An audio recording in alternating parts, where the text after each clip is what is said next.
I'm over here. I knew I was forgetting something. It's like I'm about to go live, never fails. Something's bothering me. It's like I forgot to do something. I'm going through the checklist in my head. I got my music. I got everything. Of course, what did I forget to do? I forgot to put myself in my own live stream. It's like, I knew I was forgetting something, but that's okay. That's fine. All that was a screen of was my epidemic sound soundboard. So it's not like it was that big of a deal. So welcome everybody to another Wednesday live stream featuring me. Now I remember. Now I know what I forgot. Oh my goodness. Hold on. Give me a minute. You know, it's like, no, it's like, you know what? No, this is why I joke about not being a professional, because I'm not. You know, this is live streaming. We know how it works. We're lucky we get this far. So there we go. Oh, okay. Now I remember. Now I remember everything. I think I got everything. There we go. All right, whatever. All right. Oh, yeah. So like I said, featuring me, whoever I am, and hello everyone.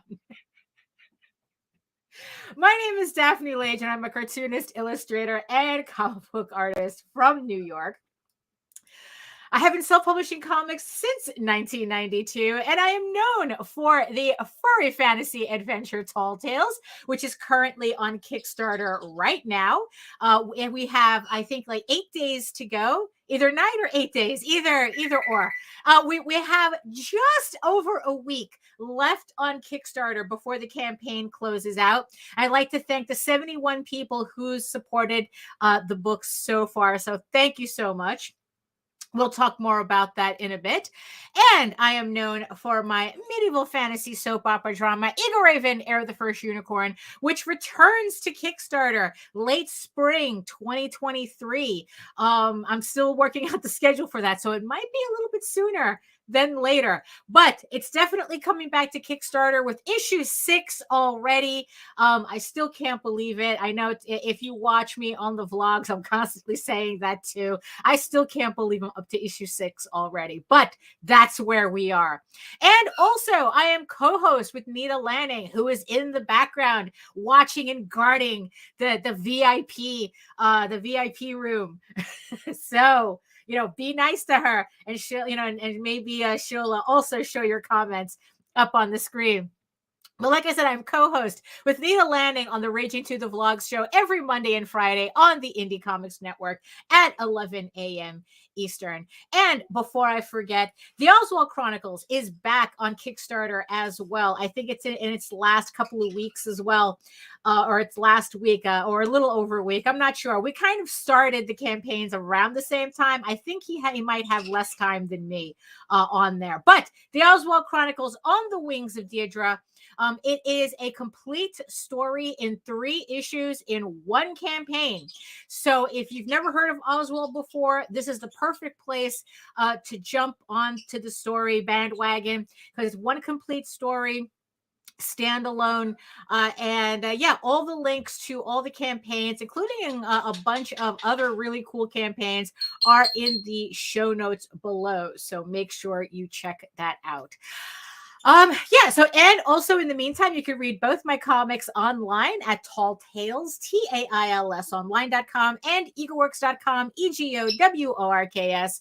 And you can check out all my videos on how I make my comics here on YouTube at my channel at Daphne Lage, Lage Art, which also simulcasts through the Indie Comics Network and on Twitch as well. And yes, and I see you, the 9 people next to my giant eyeball on the Streamyard screen, watching me from regions beyond. And yes, if you are watching me from Facebook, if you're watching me from Twitter, come on over to YouTube, join the sexy people in the chat. You know, it's a lot easier for us to have a nice conversation, because sometimes Facebook acts up and Twitter doesn't really allow me. It actually doesn't allow me to see your comments at all on this video. So come on over to YouTube. And while you're here, hit the subscribe button, hit the like button, hit the thumbs up, hit the thumbs down, because the algorithm can't tell the difference. Hit the notification bell so you get notified whenever any of my content, any of my videos go live, either on this channel or on the Indie Comics Network as well. So yeah, so subscribe to both channels. It'll be fun. There's a lot going on.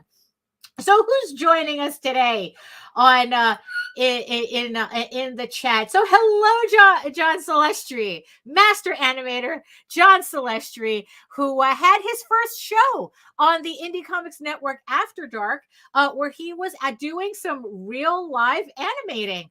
Yeah, I have to watch that from the beginning.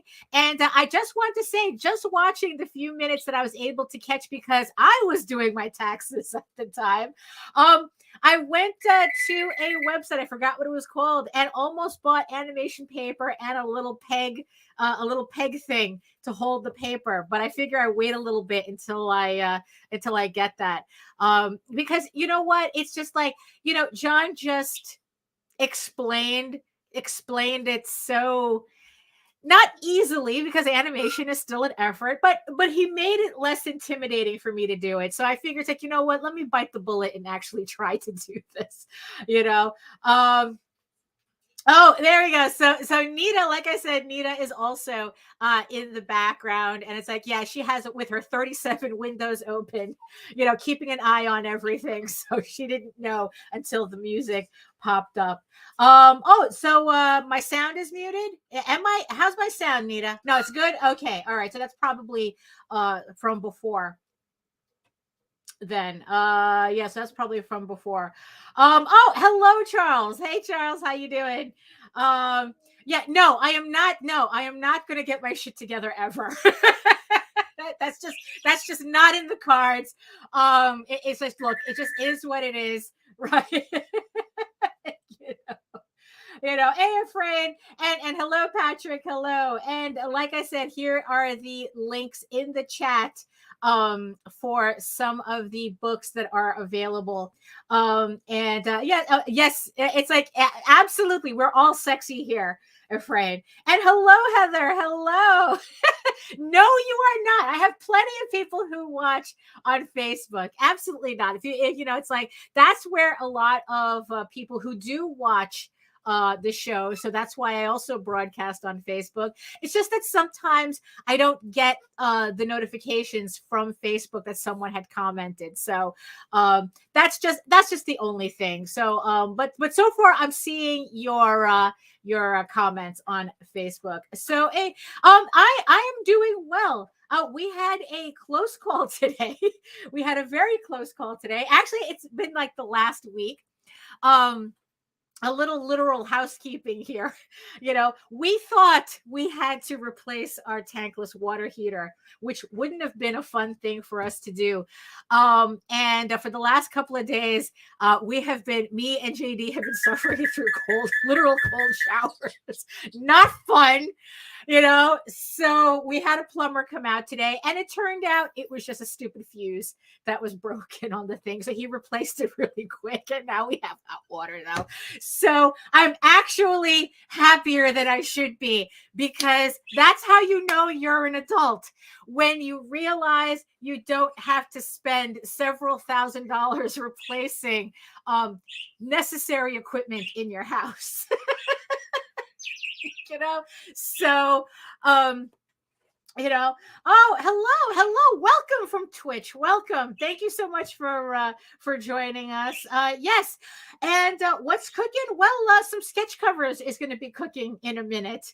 So no, there are some things that you do just have to hire a professional to do. And plumbing is one of them.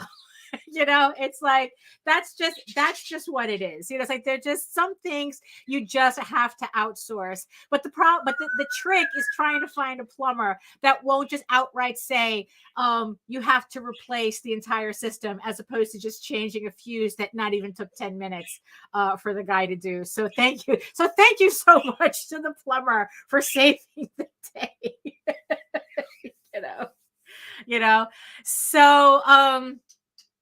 So a bunch of things happening today. So last week I was working on my swatches, if you caught me last week, and I actually got through some more. So for those of you who don't watch the vlogs, but you just watch this show, um, I was working on swatches for all my markers and whatnot, because I think, which one was I working on? Yeah, I think I was working on this. I was working on this page last time. And because what it is that I'm going through all my art supplies, cleaning stuff out, throwing stuff out that I don't use, and swatching the stuff that I am keeping, you know. Um, and and the thing is that yeah, you know what, it's like the thing that I learned is that if you're not using it, if you haven't used it in the last year and a half at least, you're probably never going to use it.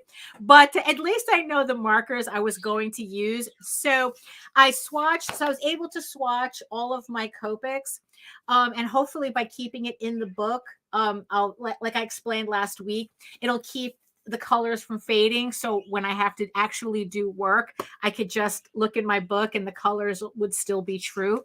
So now the thing is though, so if you guys remember, I was talking about these Dr. Martin's watercolors that I had from when I was back at SVA. We're talking about a while ago, back in the late 90s. Let's just put it that way. And I was a little concerned that the colors, that maybe the dyes didn't like work. So but I swatched them anyway, because everyone kept saying, oh no, the worst that happens is that the pigment separates and just shake it, which is true. However, what I learned is that there's certain colors that don't survive the test of time. And one of them, you see this brown here, that's actually supposed to be red. And so it's supposed to be vermilion, but I named it not vermilion because in the end, it's still a color. And I figured, well, I could probably still use it anyway, regardless. But the pigment, the red, whatever red pigment was in this color completely disappeared over the decades. And I know that my grays, these three grays, are not exactly accurate either anymore, because it's like they're supposed to be a light gray, medium gray, dark gray, and they all look the same right now, which I know for a fact from the original chart that I made, they're supposed to be slightly different. So that's the thing though. So that's also, that was helpful in catching up with doing swatches. Although this is the swatches for all my Poscas, the acrylic paint ones, which ended up really, really, I mean, really vibrant. I mean, I didn't swatch them since I got them, and I'm really surprised at how well these hold up. But it's acrylic paint, so I don't expect them to be going anywhere. But yeah, I mean, so you just can't really see like these, the metallic ones that are like, oh, you see, what did I tell you? So I just got the notice on my screen that it says that we're having trouble streaming to Facebook. So if you are watching this from my business page, you probably lost the feed, or you're about to lose the feed. So, that's why I tell everybody to come over to YouTube. So I'm just going to, just pretty much let,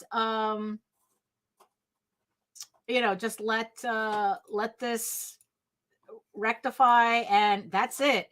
Oh, look at that. All my Facebooks are having trouble right now. So you see, that's why I keep saying, because I corrected it, and now the other every other Facebook account is now showing up in the red on my screen. So that's what it is. That's why all the sexy people are here on YouTube. That's what I'm saying. It's like I wasn't expecting it. I'm gonna leave the screen as it is. Maybe it'll rectify itself, but it doesn't. Wait a minute. Let's see. A local artist had their house broken into. They tried describing their lost work, but the details were sketchy. No!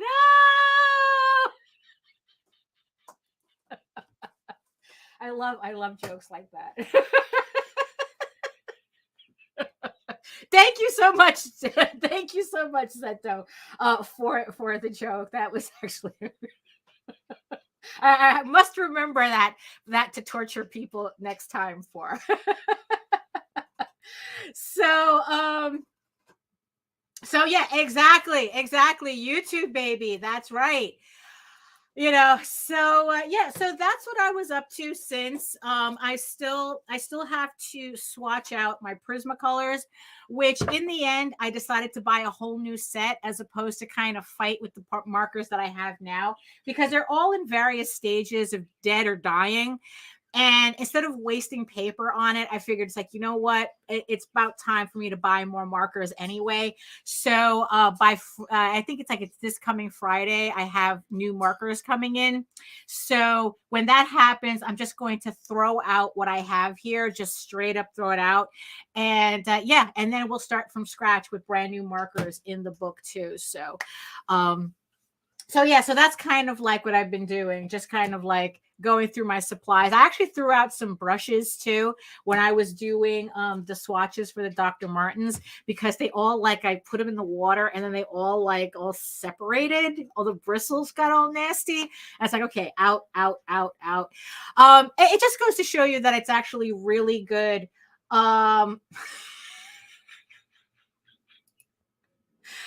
What an artist meets his rival. What does he say? I'm challenging you for a doodle.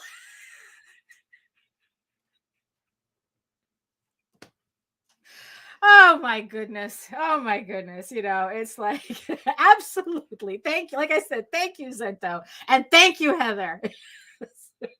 I was just just to show you my level of humor, I was watching Minions 2, The Rise of Gru, and I was laughing my ass off throughout the entire thing.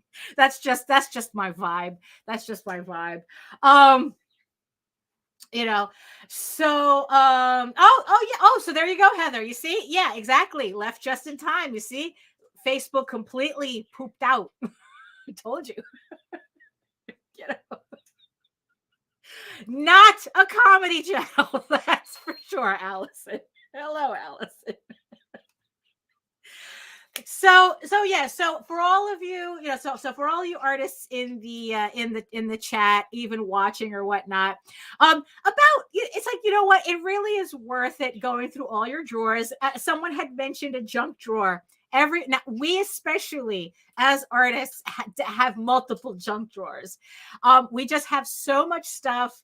And it really is worth it for you to kind of go through your stuff, make sure everything's working. I cleared out a lot of space just by doing that. And speaking of cleaning, right?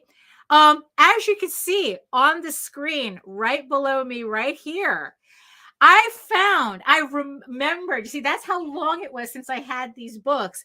I ended up refinding a stack of sketch covers that I was collecting for a little bit. It's like, and as you can see here, it's like I have My Little Pony, I have Rocket Raccoon, I have Mickey Mouse, I have Uncle Scrooge, Donald Duck. I mean, and I have a couple of more, but it's it's like I figure I kind of stick with these right now. And yeah, and I found a whole stack of sketch covers, as if I don't have enough of my own sketch covers, to still work on. But so when I saw this stack, it's like, you know what? Maybe it's like, I was supposed to be digitally coloring today. That's the thing. With Peacekeepers, or with only with Peacekeepers ending next Friday on the 17th, I am really trying to get EGORAVEN issue 6 completely colored and finished, and because I really want to get that done before or around when Peacekeepers finishes, so that I at least have that book done, and then that way I have all the panels that I need to finish the trailer that I have already set up. I just need to put the artwork in it, and just get that campaign ready to rock and roll when Tall Tales completes, finally finishes. I'm thinking of probably probably giving it 2 weeks, kind of like let everything settle for 2 weeks before I hit the pre-launch button on that campaign. Or if Kickstarter will allow me, I'm just going to hit the pre-launch page the second this one is finished. So I don't know. It depends on what they let me do. I might just wait the 2 weeks. I need to give myself a little mental breather between campaigns. But yeah, I was supposed to be coloring today, but after finding all these all these sketch covers, I kind of felt a little bit, let's break it up a bit. Let's break up. It's like, oh, okay. Oh, all of Facebook went down. Oh, now everyone is, yeah, exactly. It's like everyone is panicking. It's like everybody hates social media until the whole thing goes down, and then everyone starts like, oh my God, what are we going to do without it? Oh, hey, Joseph. Hey, yes, sketch covers. Yeah. So I decided that today we're going to work on some little traditional stuff, a little sketching, a little inking, maybe if we get to that, point. But okay. So here is the 1, 2, 3, 4, 5, because I don't know how to count. So here are the 5 covers that I have here. So like I said, I have My Little Pony, I have Rocket Raccoon, I have Mickey Mouse, I have Tio Patinhas, I have Pato Donald here. And yeah, so which one does everybody want to see? Want to see me work on today? So let's choose one today. So yeah, so we already got a vote for My Little Pony by Nita. What else we got? Who do we have? Let's give everybody we'll give everybody some time to percolate. So it's already like 24 minutes in. And Amadeo as a My Little Pony. Yeah, that could work. Yeah, Mark Zuckerberg did not pay his Verizon bill. Yeah, I know, really. we all know how Verizon sucks too.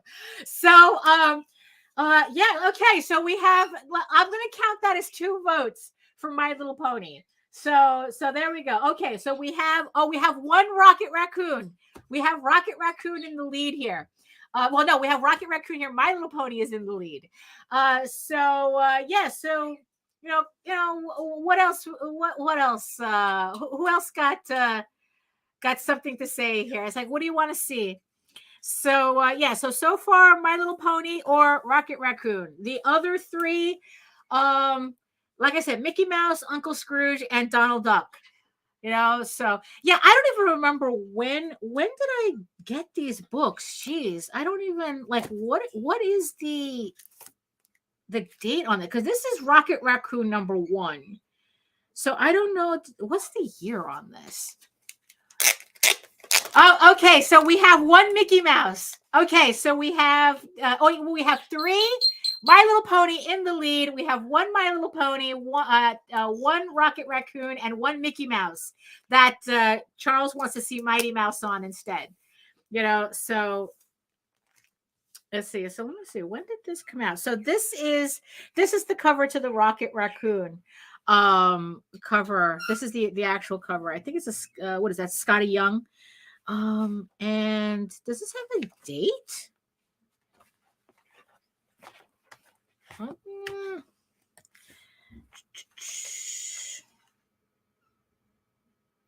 Well, it says here number 2 is coming out 2014. So you see, no wonder I forgot about these things. Yeah. Oh, Joe. Yeah. So we are voting on which sketch cover I'm going to be working on. So far, My Little Pony is in the lead with Rocket Raccoon and Mickey Mouse right behind it. So, so yeah. So so these are like pre-pandemic comics. Oh, very pre-pandemic. 2014. This is why you need to clean out your spaces. You know, like I don't even know, like this. Let me look at this. Let me look at this My Little Pony. We have My Little Pony, Rocket Raccoon, Mickey Mouse, Uncle Scrooge, and Donald Duck. 4 IDWs and 1 Marvel. So let me see. So this one, let's see. This is the My Little Pony one. This one, let's see. Does it have the actual cover underneath? Oh, this one, no. This one just starts off with the book. So it doesn't have like that double cover that the Marvel one has. It just starts off like this. Let's see. When is this by? Let's see. What year? What's the copyright here? 2014. So there was something about 2014 that yeah. So okay. So yeah, Mickey Mouse dressed like Mighty Mouse. Definitely. We could do that. But My Little Pony's in the lead though. You know, so far, everyone, My Little Pony is outnumbering everybody. So yeah, so 2014.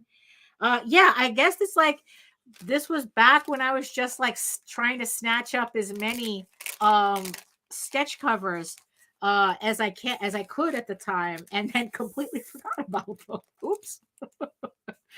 So let's see. Oh yeah, okay, yeah. So Nita is cheating using a second channel, using a second account to add an extra vote for My Little Pony.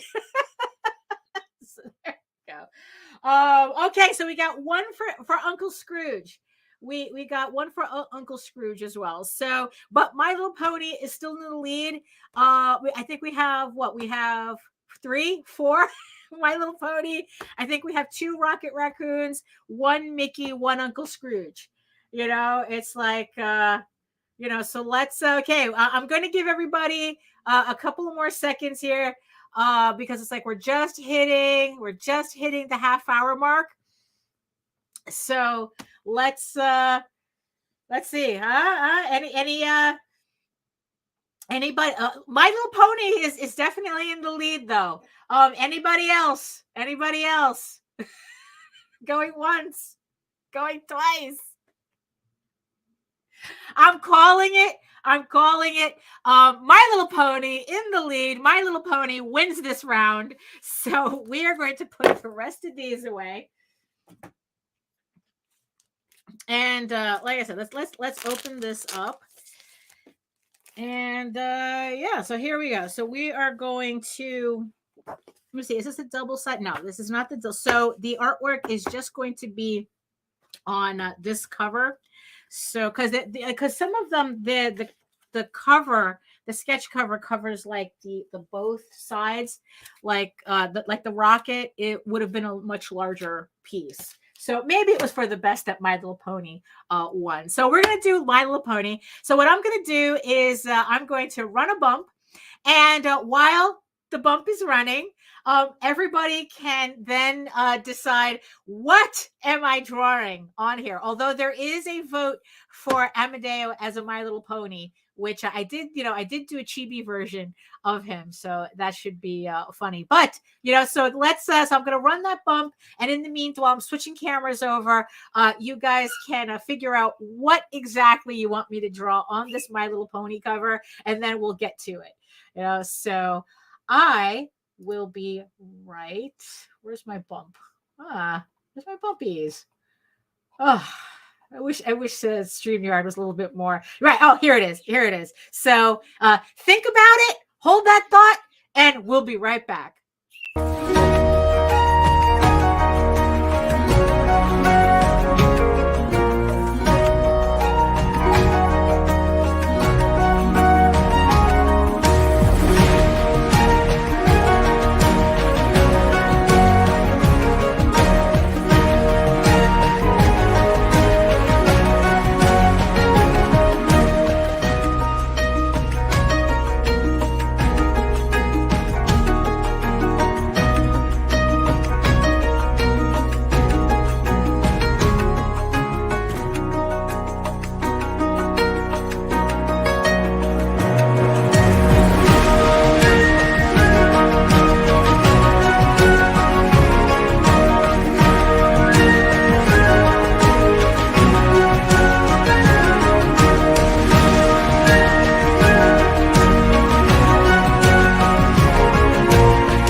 Okay, so here we are. Allison, actually, Nita, if you can load up Allison's bump, I'll play it. I'll play it later. So yes, yeah, so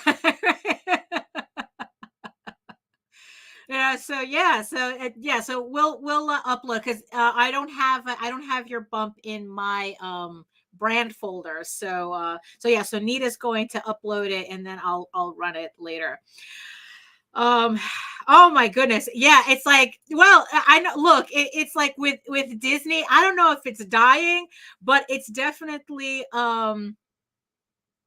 it's definitely it's the friggin' 90s all over again. It's the whole Michael Eisner era at Disney all over again with all the infighting. You know, for those of you who don't know, or just not following, or maybe just don't care. So Bob Chapek, that CEO of Disney, was ousted unceremoniously to be replaced by his former boss, Bob Iger. And what happened is that now a rogue, kind of like a rogues gallery of investors, is trying to oust.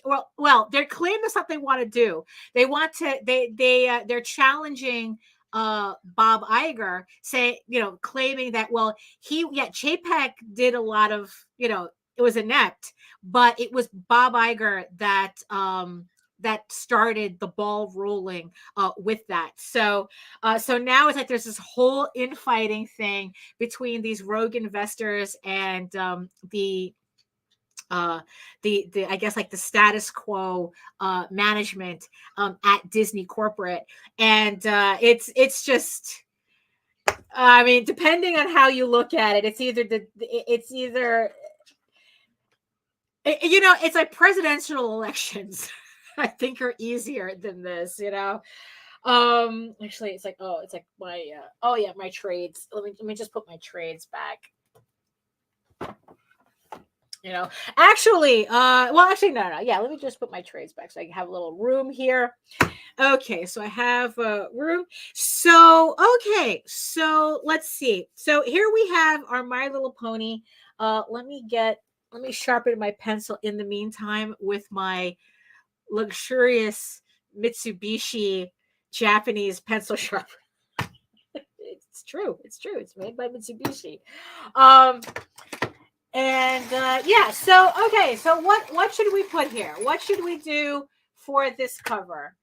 What should we do for the cover? What are we doing? What are we doing? Somebody tell me what to do. It's like we could do another Chibi Amadeo on here, but it's like, but it is a My Little Pony cover. Maybe we should, do some like fan art or something. Zecora. Oh, let me look that up. So let me go to my other screen, and I'm gonna, because definitely, oh, okay, so definitely if let's see, new window. Oh, hold on, let me just put this up here so I can see it. So how is that spelled? Is it, oh, Death Dealer Pony? Okay, so let's see. Okay, so we have oh, it's a zebra corn. Oh, well, no, not a zebra corn, just a zebra. But okay, all right. So we have Zecora, and then let me see. We have Death Dealer, Frazetta's Death Dealer. So let me take a look at that. Right. So it's like, yeah, well, that's, I mean, it's like you would think that it's the image is so iconic. The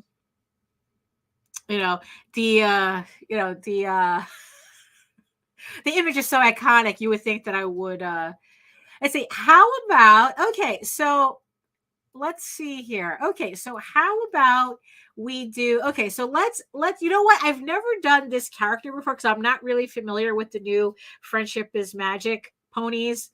So why don't we, let's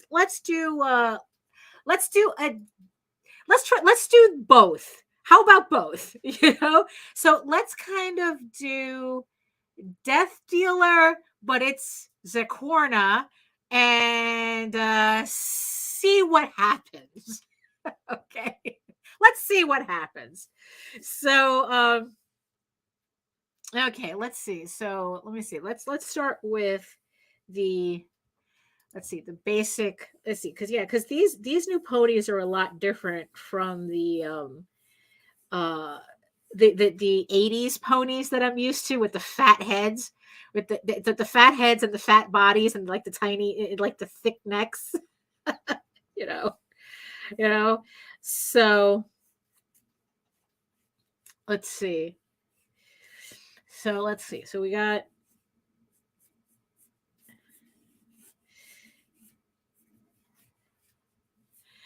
so let's I forgot. Oh, look at that. It's like, I messed up setting up my music, setting up my stream because of my music, and now I'm forgetting to put my music on. So let's see what we got. So today we're going back to our bossa nova playlist. So I'm going to start. There we go. So we're going to do, ponies to kind of like a 60s Miami Beach, what is it? Kind of at the Fontainebleau, or what is it? South Beach vibe going. So definitely not a Death Dealer vibe musically, but we're keeping it light here. So let's see. So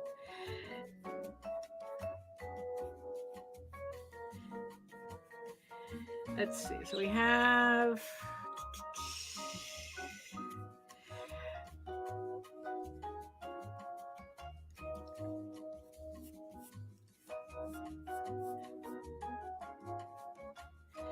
let's see. Oh, you used to, yeah, I used to have a whole bunch of them too. Yeah, it's like what's yeah, it's like, it's always the thing where it's like I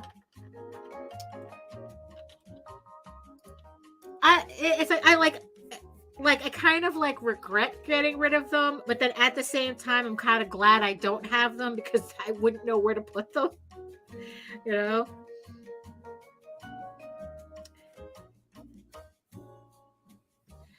So let's see. So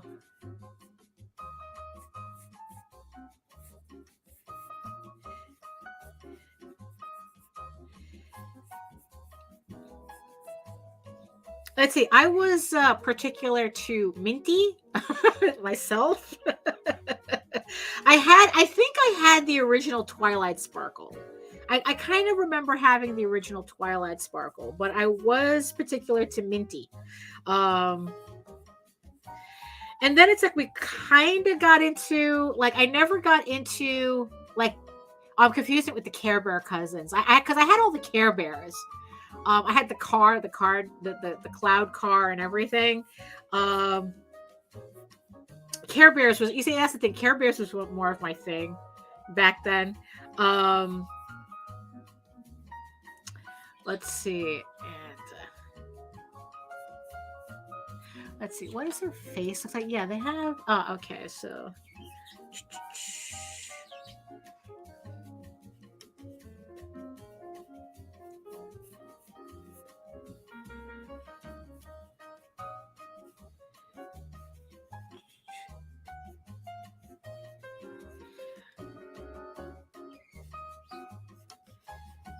There we go. Oh, Firefly. Yeah, which one was that the orange one? No, Firefly. I would have to look them up. No. The orange one was Apple Blossom, I think. I barely remember the OG ponies. Like which ones? Because I think that Twilight Sparkle and Apple Blossom were the only ones from the OG ones to cross over to the new Friendship is Magic one. Oh, the pink with the light. Oh, okay. Right. Yeah, I remember that one.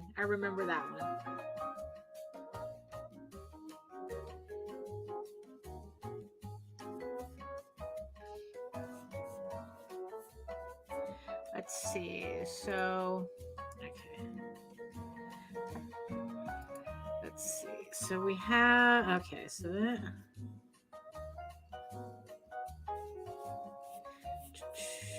let's see. So I'm just like switching back and forth on my second screen. Let's see. So let me put in the yeah, I mean, there was a video that I have to watch. I think, what was her name? Mina Lee, I think it is. I've been watching a whole bunch of her videos, essay videos lately. I was just watching the one about Bimbo Core and Barbie Core. It's like, it's funny. It's like I've been hearing a lot of these words lately, like cottage core, Barbie core, and like that, like everything is now a core. Something core. I guess it's supposed to be an offshoot from hardcore, except now it's just something core, like whatever you're into. Core. That's the aesthetic. And and she has, and one of them popped up, comics core. One of them popped up where she was like going, like, I guess the question she was going to talk about is, why do we have a fan? Let's say, why do we all go through fan phases, like fanish phases? And it's like, what do you mean a phase? You mean it stops? What do you mean fandom stops? Fanish phases stop.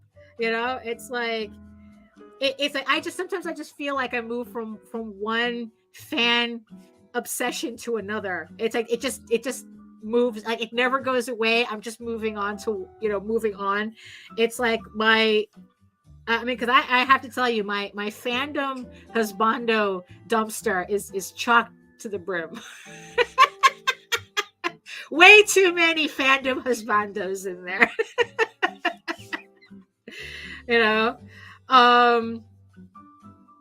So yeah, so it's like, so I just thought that was kind of like a funny a funny thing to like even think about, like like, what, you stop being a fan? It's like, when does that happen? Does she have eyebrows? Do these ponies have eyebrows? I'm not seeing eyebrows. I guess not. Do these ponies have eyebrows? I'm not. Okay, you know what? I'm not seeing eyebrows. So I'm putting, for the sake of the piece, I'm putting in an eyebrow. The ponies don't have eyebrows. That doesn't. Why wouldn't they have eyebrows? Oh, speaking of eyebrows, Nita, how are your eyebrows? How are your eyebrows?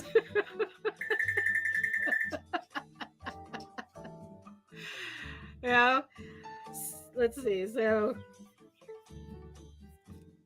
it's like, I don't know if do eyebrows, are they quick to grow back because they're so short, or is it one of those things that the faster you want them to grow back, they don't? Oh, they're drawn in well. Okay. So there you go. You have the facsimile of eyebrows. So, okay, so let's see here. Okay. Let's see. So she has this. And she has like those tiny little noses. They have dainty little noses.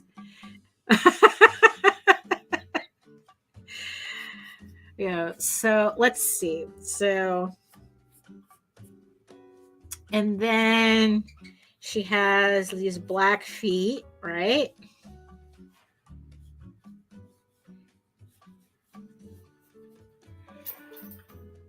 Let's see. I think, what is, okay, so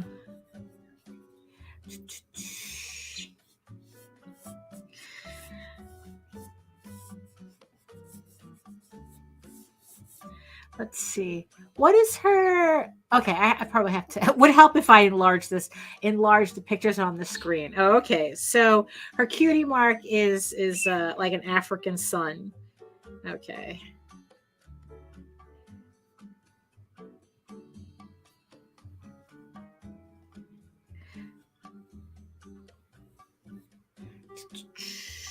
Okay. I haven't done fan art in such a long time. I've just been, speaking of like obsessing. I've just been obsessing on my own stuff for a bit. I just did like another pile of pencils, of pencil pieces that I'm like in between stuff. I'm like just getting through, just so I have like a nice collection of I guess like promo pieces for later, and you know and so it's been, so that I've been doing that. So this is probably the first time I've done like an actual like fan piece for a while, like fan art or something. Like there was that Rocket Raccoon piece that I did for House of Bob, but that's more like the Barbarella Rocket Raccoon. So not really Rocket Raccoon. So maybe that, I don't know if that would count or not.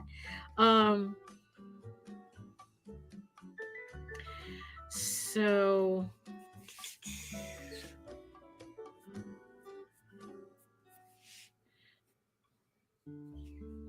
let's see. And then she has, okay, so then it's like she has like that big earring. Okay, so let's put that earring in.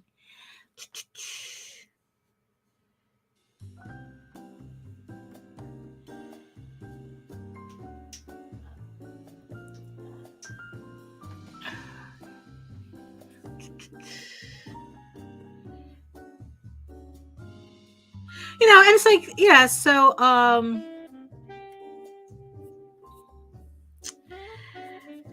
it's just, I don't know, it's like I'm actually I'm having I'm having a good time with this. Because like I said, it's been a while since I've done actual fan art, and it's actually a nice change of pace for a bit, to kind of like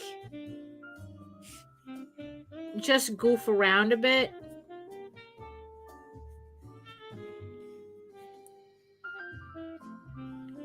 And I have so many of these covers too. I have so many of these blanks. Like I said, it was a stack. That it's like, yeah, obviously they've just been lying around for a while, and I had completely forgotten. Okay, so she has these. Okay.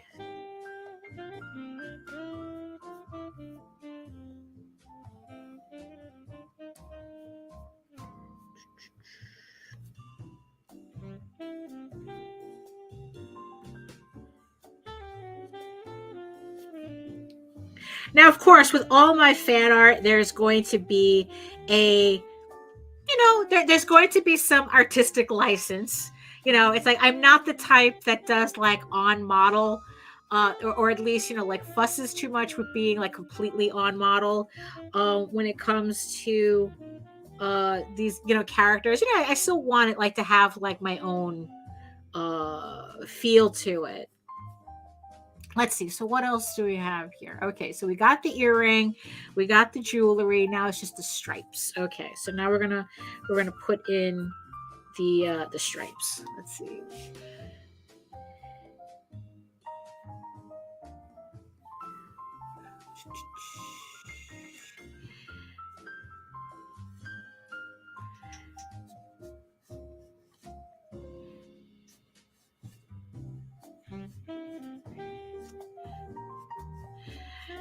Yeah, it's like yeah, I used to do fan art at conventions for a little bit.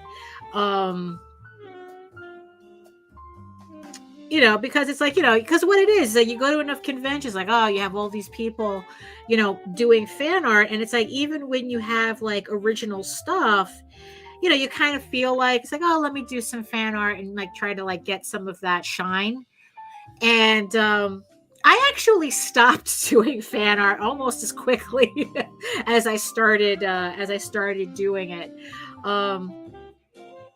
Cause it's like I was doing fan art in the hopes that, it's like, okay, so if you're interested in let's say in how I draw Deadpool, or Harley Quinn, that you'll be interested in checking out my comic book work. No, that's not what happened. It's pretty much the people who collect most of the people who collect fan art, they just collect fan art. And I really had a hard time justifying the amount of time and effort I was putting into trying to get this whole collection of fan art prints. And that was time that I wasn't putting into my books, or my own art, because, it's like, and once I realized that pretty much the people who collect like Deadpool and Harley Quinn and whatnot, they only want that character. Like, they have their fanish thing. Like, that's their fan thing. That's like, okay, they only collect Deadpool, they only collect Harley Quinn or whatnot. And they're not really interested in the artist themselves for what, I'm speaking very generally here. This was my experience at conventions. It's like, which only kind of like made me realize how much conventions had changed over the years. When I started going to conventions, it was all about, it was like really, it was more like very comic centered, and the people who went there, like, not only did they have their favorite artists, it was more, but they just seemed more willing to try out other comics as well, because it was all comics. I don't know. It's like during the Clinton, it's like I always keep saying that we made the most money we've ever made at conventions during the Clinton era, which at the same time was around when Image started. So it was the whole like speculator thing on top of it as well that we were taking advantage of, because people were like, it's like they picked up everything, because just in case you were the next Teenage Mutant Ninja Turtles or the next Spawn. So, either way, we were taking advantage of that, but the thing is, though, it's like, for the most part, people were seemed a lot more curious about independent books back then, than they are now. So, when I was doing, fan art to kind of like get that crossover, I wasn't having much luck with that. But the thing is, though, I mean, in the end, it's like I was always paranoid about getting busted by a company, for making essentially bootleg prints. I mean, it's like, look, even if you do, this is coming out really nice. I'm very pleased with this. I am very pleased with this.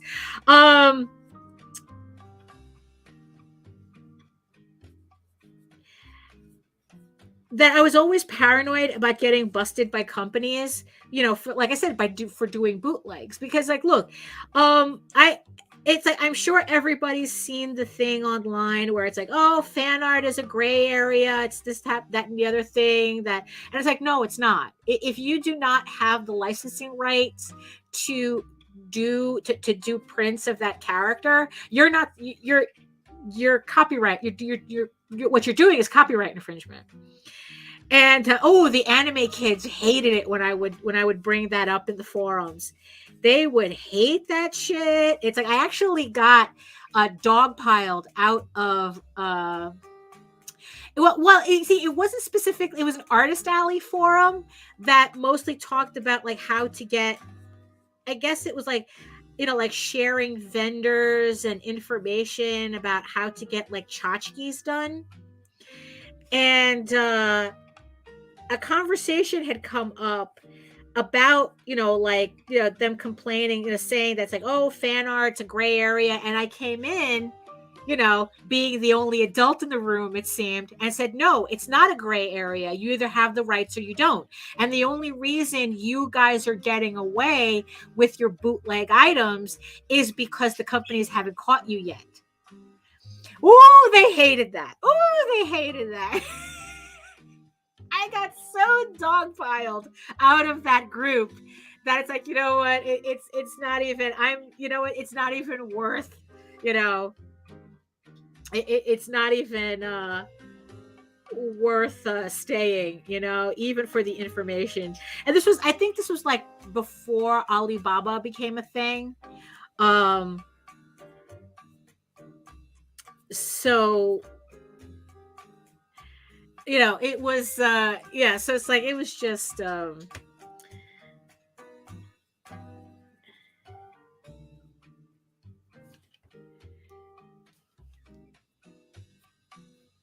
let's see. And okay, I think I got everything on her. Okay, so I think I got everything. All right. Oh, this came out really nice. I'm actually surprised. I actually surprised myself. You know, it's like well, the thing is though, I mean, anime conventions have been strict with that though lately.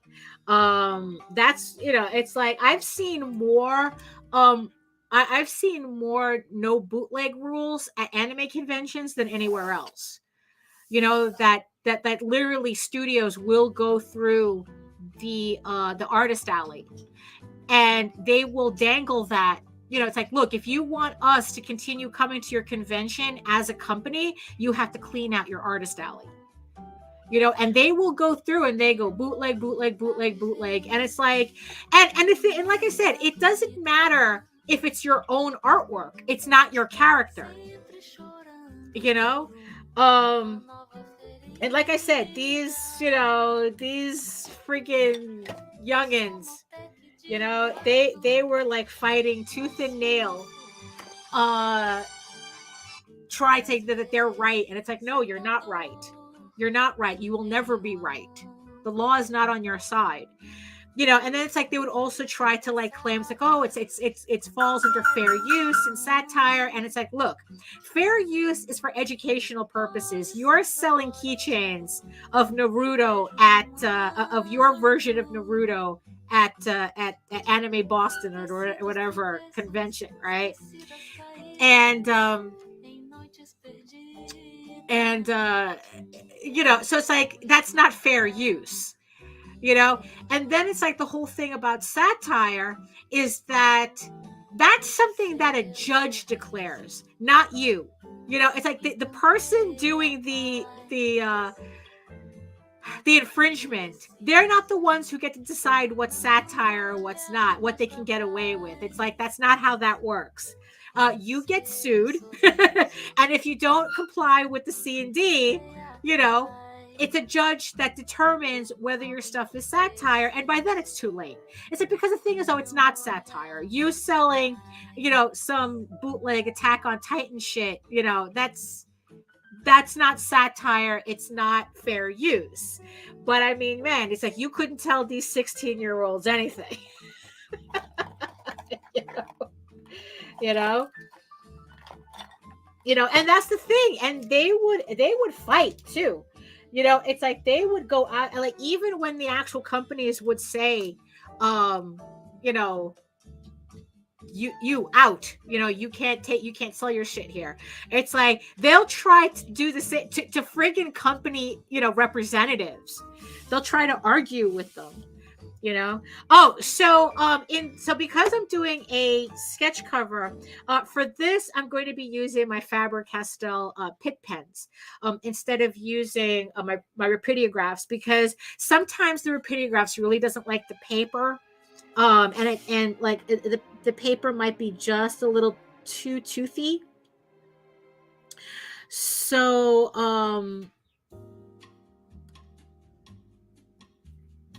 so with this, I'm going to use the Faber-Castells, the multi-liners. Yeah. So it's not exactly a My Little Pony Death Dealer. I think that would have a completely different look, but we're still kind of like aesthetically combining the two.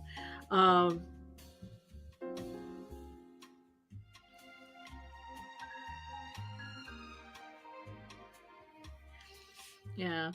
Um,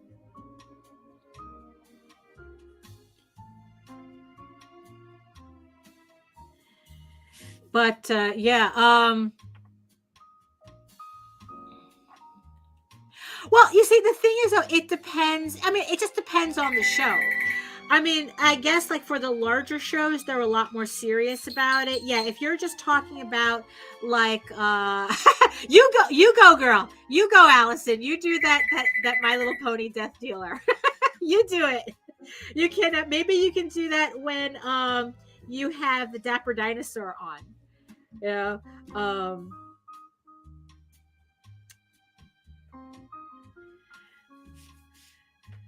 yeah.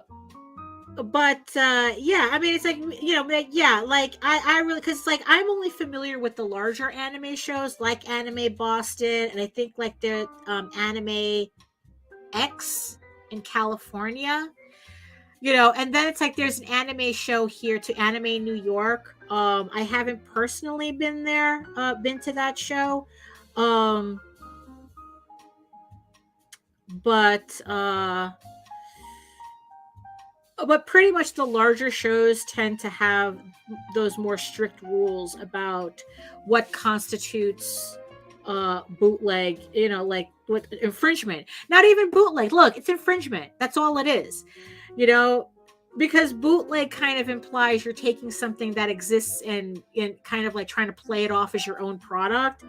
And there were people who were doing that too, that they would take like official artwork and, yeah, make keychains and stuff with it. And it's like, no, that's definitely infringement. But um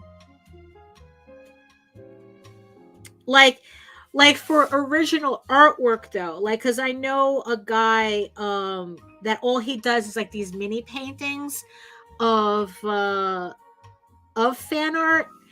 And yeah, and it's like in the sketch covers too. Like this, I don't think Hasbro is going to give me, or is it Mattel? Who owns My Little Pony? Is it Hasbro? I should say here, Hasbro. That I think like original art, because it's considered like a one-off, that doesn't count. Like they're usually, or at least they turn a blind eye to original artwork, because like it's just the one, and that's it. It's when you're kind of like doing products in mass, that they start looking at conventions funny, or because like I was also watching a video on how Disney was going after like in people who were selling like Disney merchandise on Etsy.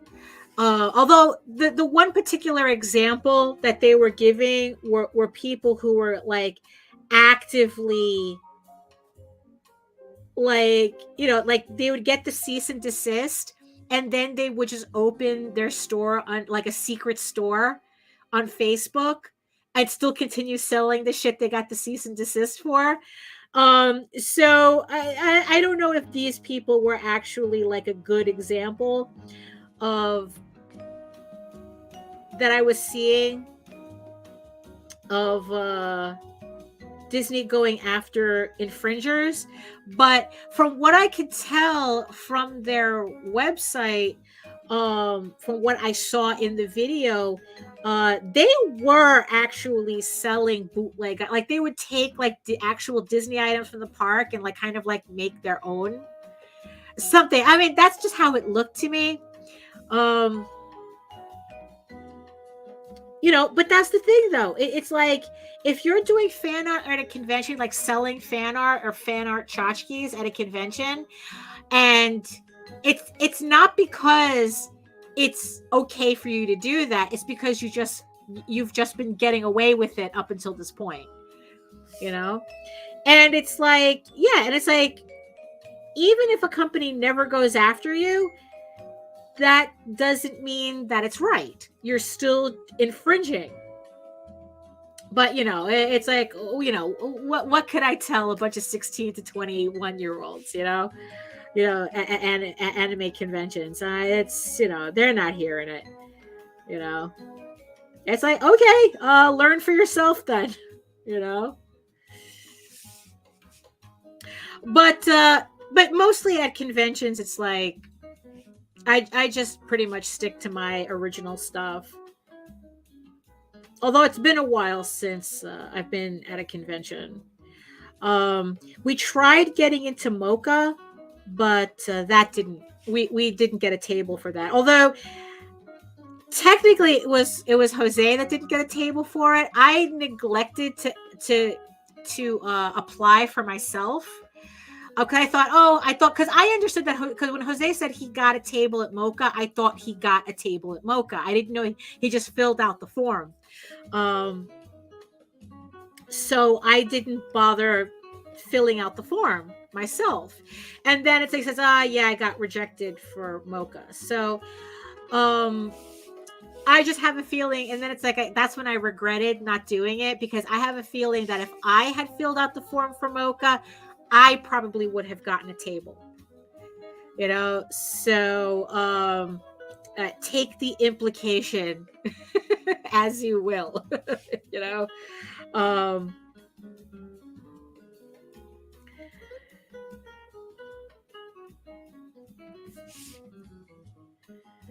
you know, and the thing is though is that, you know, like conventions for me is just something that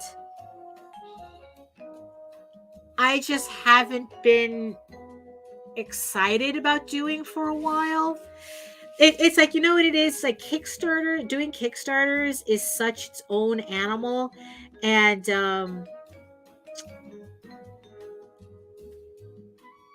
you know, and just so much work.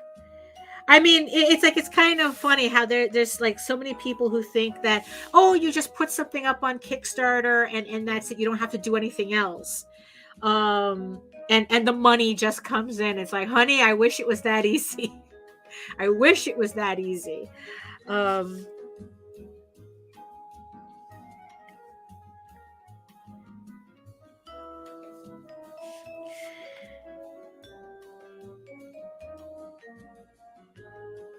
You know, and the thing is that I just find that Kickstarters for me is a more efficient use of my time than a convention.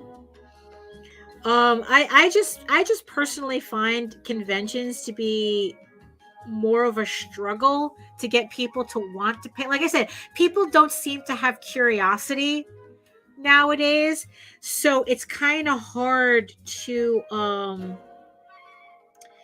kind of like tap into that. You know, I mean, but of course, granted, it could be just me at a convention, you know, where it's like it is, I don't know, like I find it harder. Like I can talk like this on camera, like without a problem. I could just keep doing it. But when I'm at a convention, it's like there's so many like starts and stops that I don't know, it's hard for me to get a rhythm going. It's like something that kind of like works with attracting people. And yeah, it's just, you know, and it's like it's just, you know, and it's just a lot of energy expenditure. You know, just to get somebody to come over to the table and like genuinely look at stuff, not necessarily like I'll just poke at it because, you know, I'm feeling pressured by you talking to me type of thing.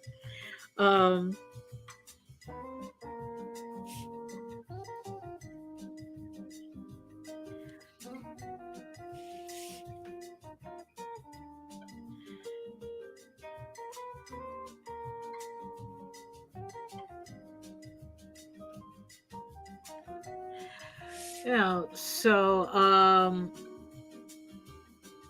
well, yeah, you see, yeah, it's like Joe is saying that he misses conventions because he struggles too much on crowdfunding. I mean, it's like, yeah, it's not for everybody.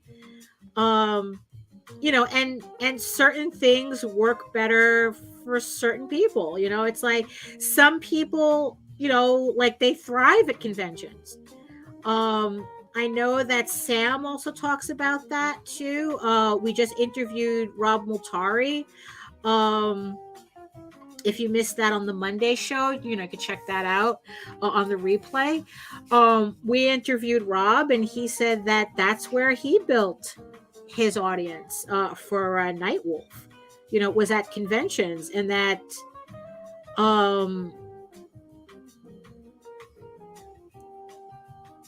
and yeah, it's just it's kind of like what I say about like going on all social media, but then like narrow down what you spend like your effort on the ones that are actually working for you and giving you engagement, rather than, because you kind of have to split your time first. But once you start seeing where your audience is building, that's where you should go and concentrate on.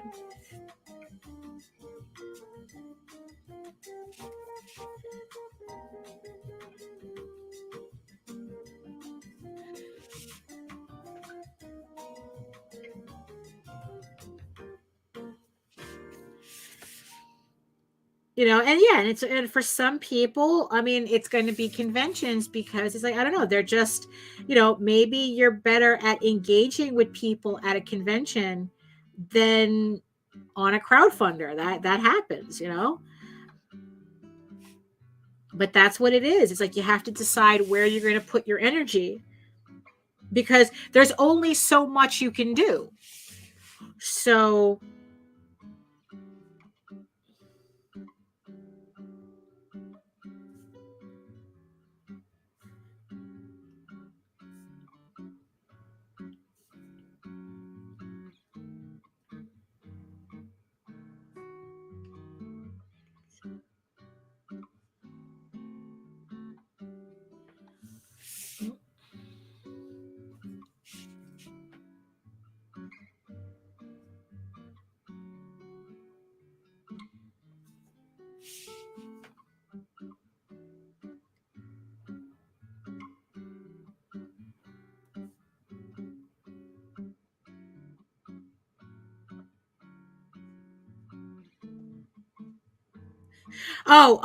going back to the plumber thing, because since we were talking about silly jokes before, so it took a couple of days to get the plumber to come out to take a look at the heater, at the water heater.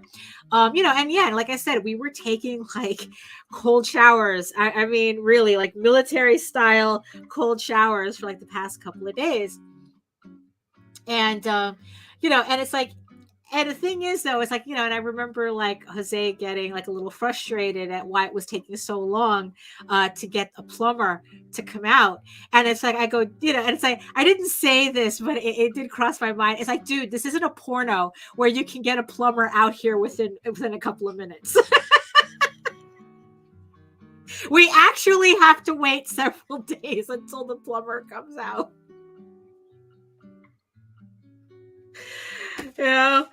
I mean, so yeah, that was yes, a pornography and their unrealistic expectations. Pizza and plumbing. And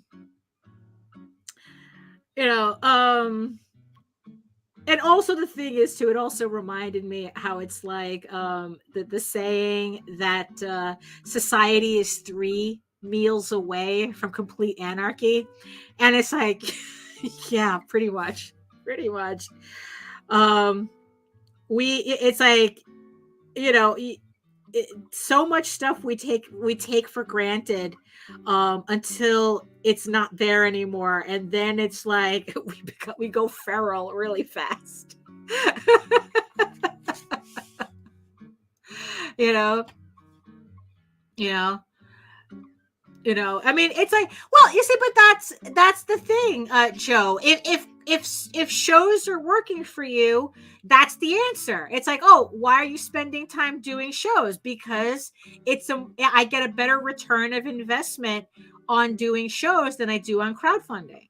I mean, the answer is that there's your answer. It's right there. I mean, it's like, and there's some people like me where it's like, well, I do better on crowdfunding than I do at conventions. So that's why I don't do conventions,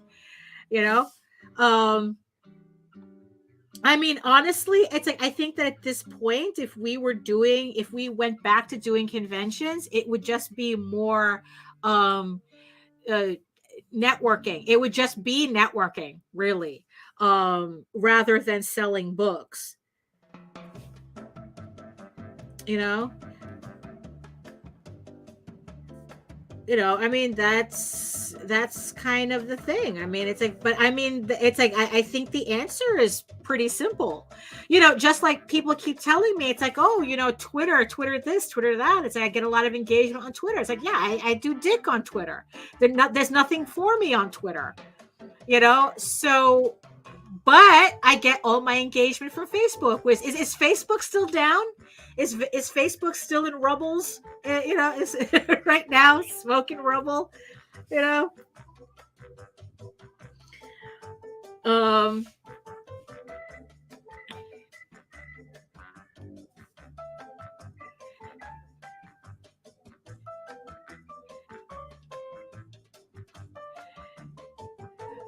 Oh, the Facebook lives. Okay, all right. Yeah, it usually doesn't go down for long.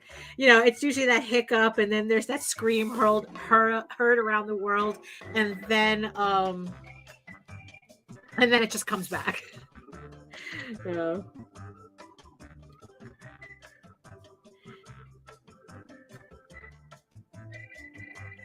Facebook goes, oh, my bad, and then that's the end of it.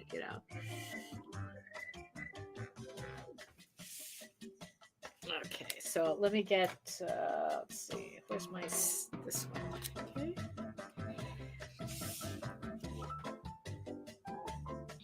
Okay, so let me just,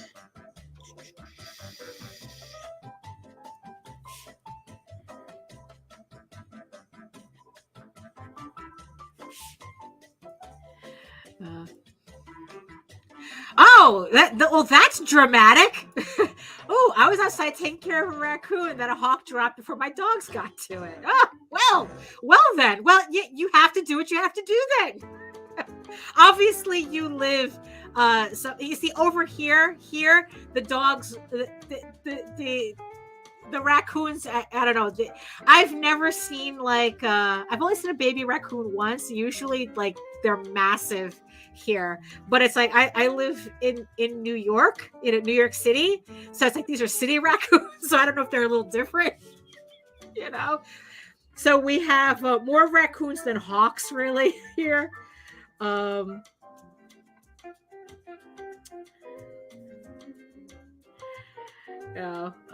Apparently you live someplace more suburban, more rural. That's the word. So obviously, so all of a sudden have raccoons and hawks and everything going on. Yeah.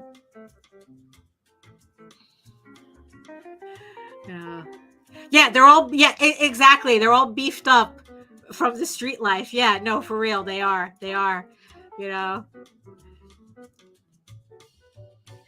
well, I think it depends on what your definition of if boring is, because it's like it's a completely it's a completely different thing to get used to.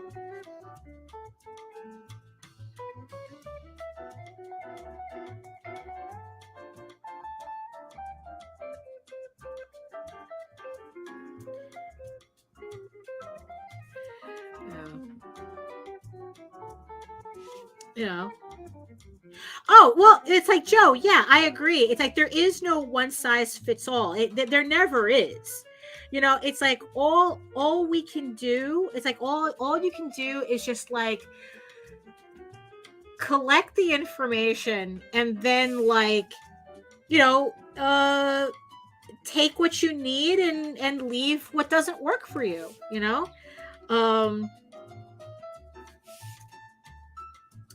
but also, at the same time, it's like there's certain things that it's like, I think what it is too, what happens is that a lot of people underestimate the amount of work that goes into certain advice. And let's not, so it's like we have to be careful that we're not confusing underestimating the work as this thing doesn't work. That's the thing. Like, I know that it's like every time I mention like mailing lists, I mean, people just roll their eyes, and it's like and the thing is, it's like, it's not that I blame them, because a mailing list is actually a lot harder to build than it seems, especially when you're looking for people to be engaged with it.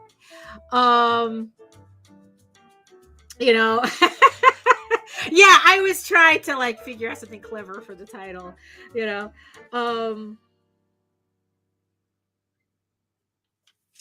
it's like, what is it? It's like there was something that, like I always mention like the Stoic philosophers, right? So there's this guy that I follow, Ryan Holiday. He's kind of like he's an author who's dedicated himself to Stoic philosophy and putting out books on Stoic philosophy. And he posted something on Twitter that says that he said that the only thing you have a right to is your effort, not the results.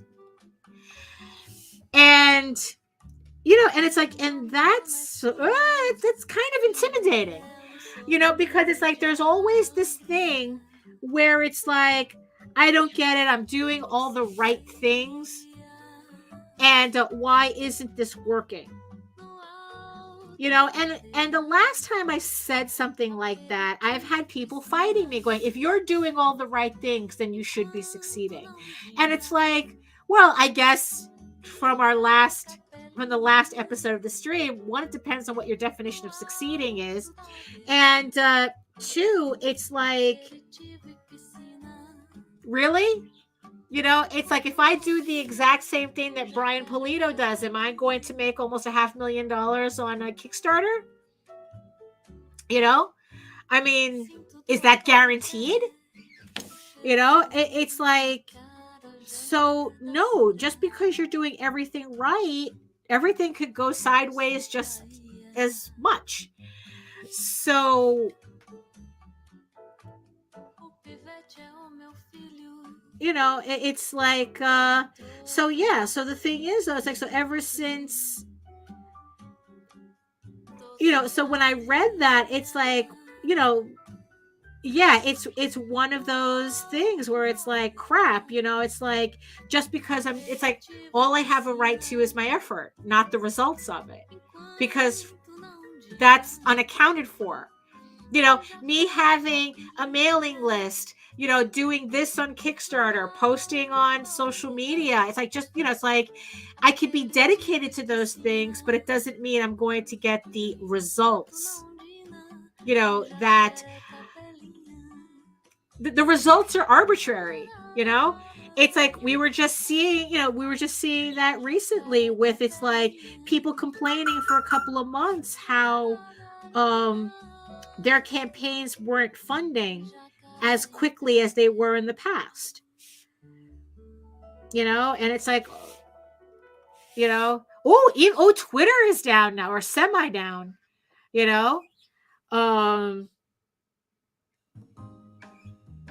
it's like, something going on today,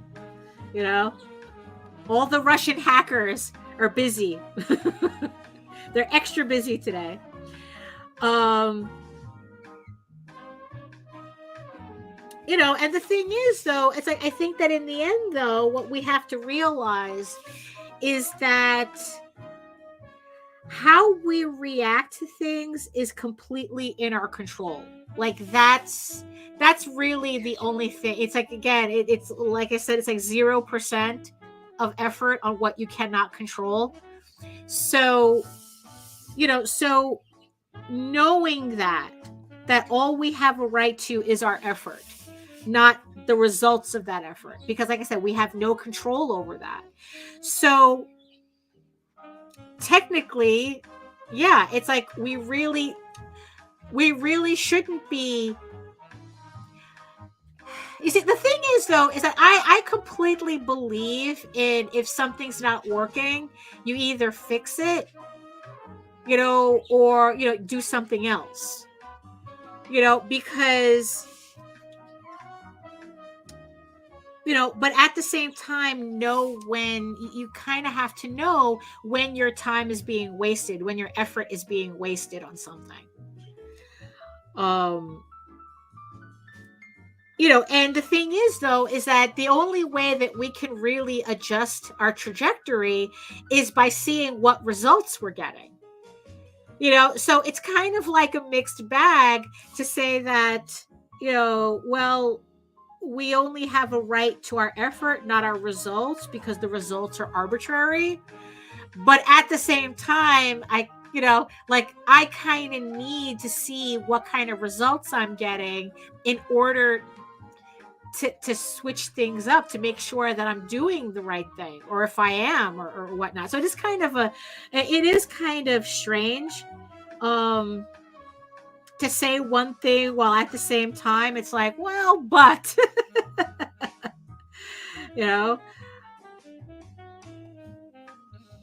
oh, hello, James. Hello. Yes, it's like, yeah, it's, I'm seeing everybody's comments. It's just that, I don't want to keep going back and forth, to pop them up on the screen, but I do see them. So hello, James.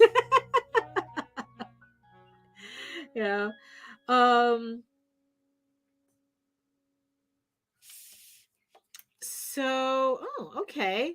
So let's see here. So I think we can actually start kind of coloring this. I think we can do that.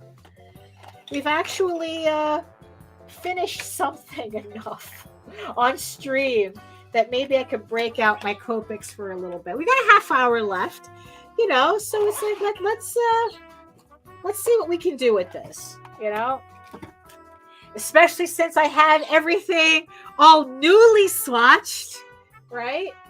Let's see. And so, yeah, so let me get my my swatch book. And what we're going to do is we're going to keep the palette limited. So we're going to stick with my main set, which is in the baby carriage pack thing. Remember from last from last week. This is actually a baby carriage storage thing that I got at Walt Disney World, and it's perfect for all my markers and my refills. So we're gonna use this. So okay, let me see. Let's go with her. Let's do her stripes first. So what I'm gonna do is I'm going to use this warm gray here for her stripes, and probably the cool grays for her body. Let's do that. So let's start with that first.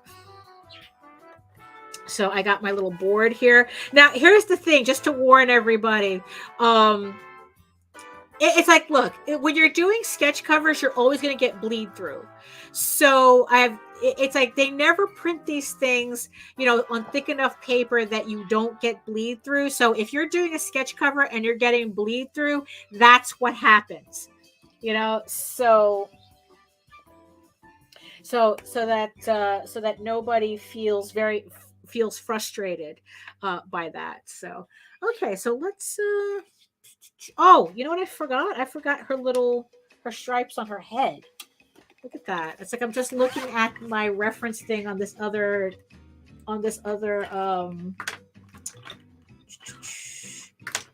monitor, and no, I don't want that. Of course, it's the last pen that, so let me see. So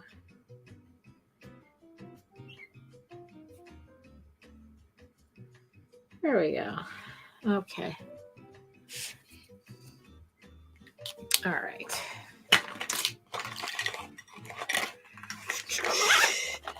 Okay, so we are going to break out the Copics. Let's see. I don't think Patrick. I don't think the smoking is in character for this character. So let's okay. So let's do that. So let's.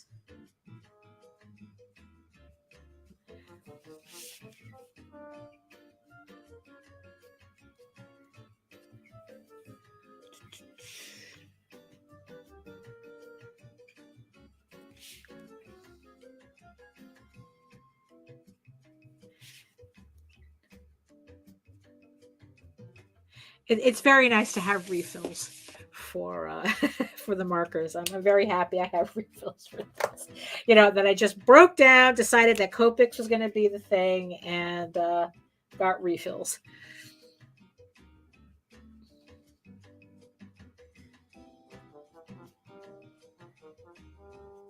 You know, in the end, as much as I resisted so much using Copics, or at least like committing to Copics, nothing beats the blending, really. I mean, these, look at how that's becoming so seamless.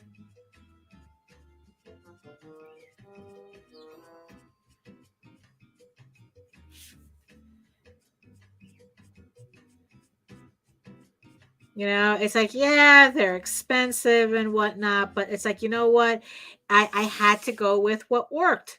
That's what it boiled down to. I mean, I've tried every type of marker I could get my hands on trying to avoid Copics.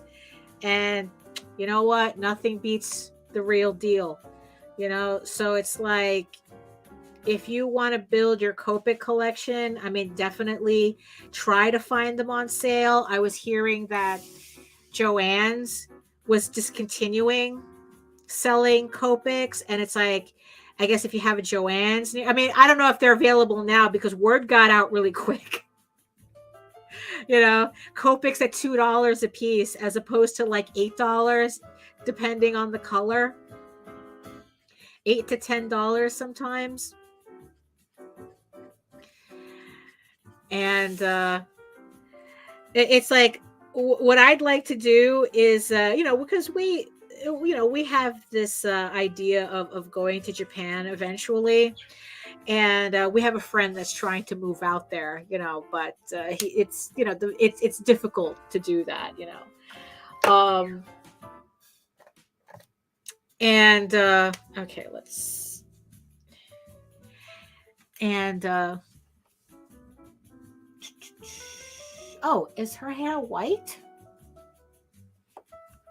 Oh, then I probably shouldn't start with such a dark color then. I think those, like the ones in front, are white. Okay, so that, all right, so we'll just give it a little, just a tad.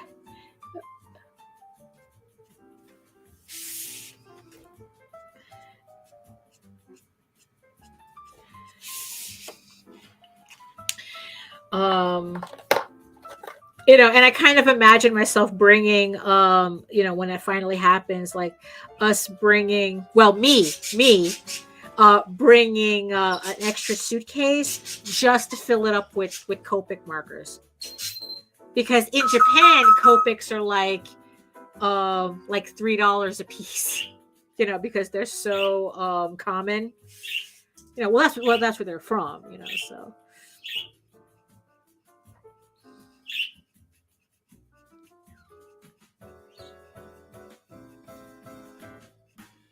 I mean, because really, look at this blending. Look at this blending.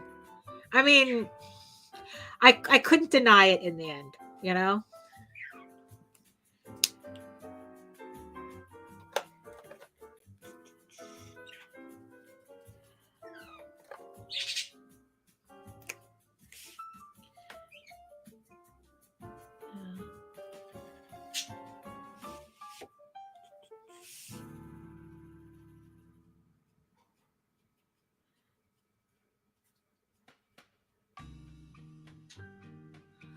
Uh,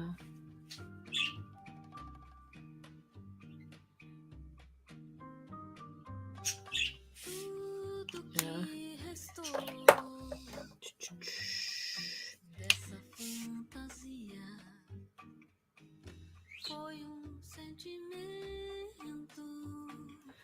Okay.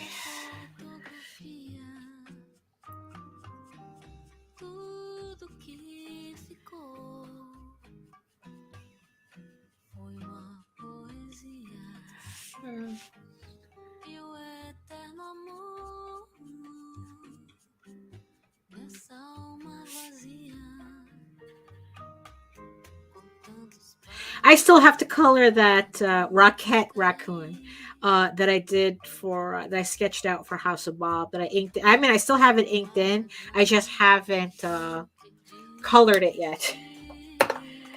You know. But at least now that I have these sketch covers in an easier place for me to get to, like they're not going to be forgotten this time.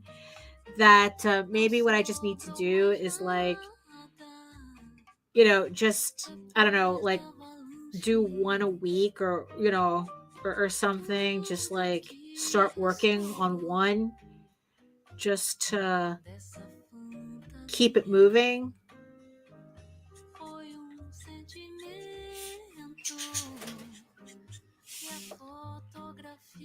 Yeah. But I mean, I just have so much stuff to do. I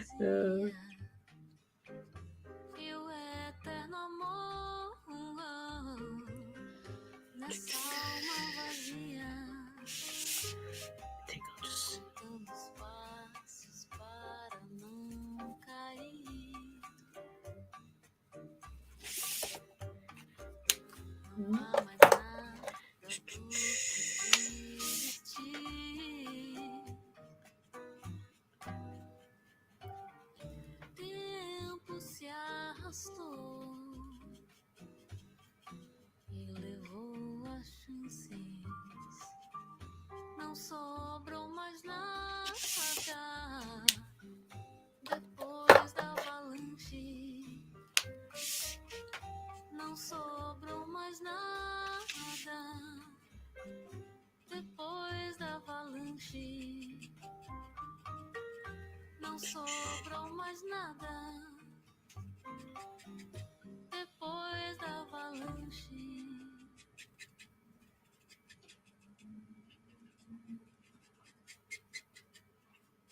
Oh, she's looking so pretty. She's looking very pretty.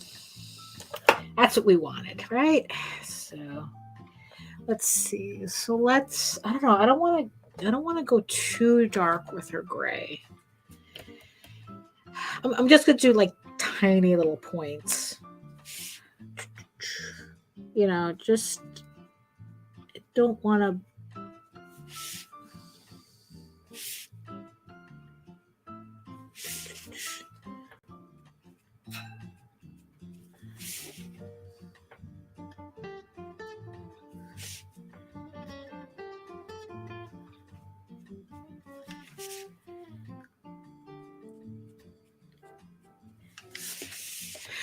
That doesn't she look more interesting with eyebrows? Yeah. Just do a little bit more.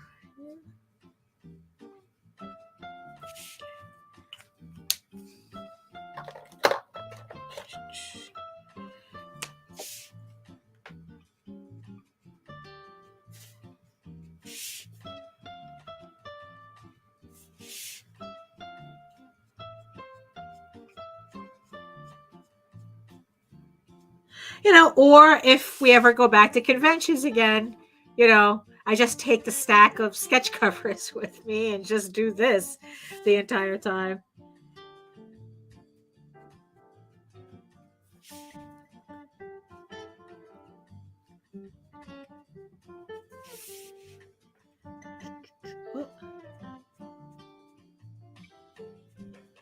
Oh, we got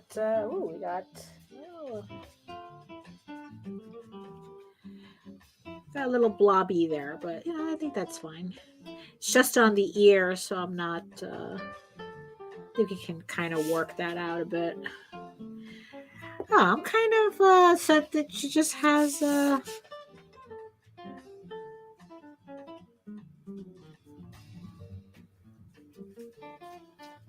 well, let's okay, so oh, this marker is a little too juicy.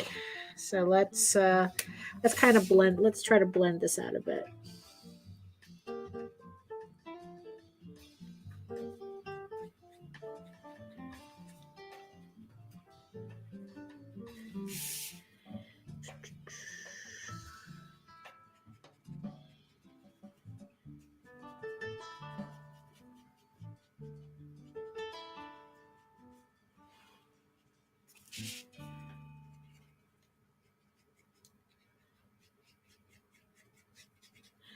Yeah, it kind of bothers me she doesn't have any other. We'll fix that. We'll fix that. We'll put a little bit more color in her once I get this face done.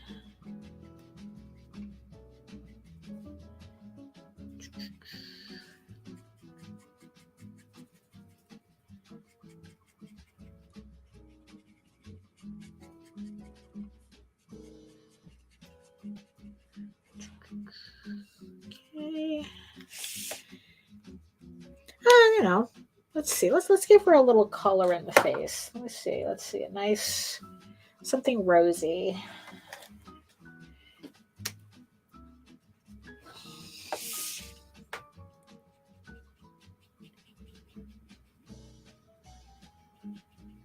Ah, much better. Much better. I am not constrained by the necessities of animation.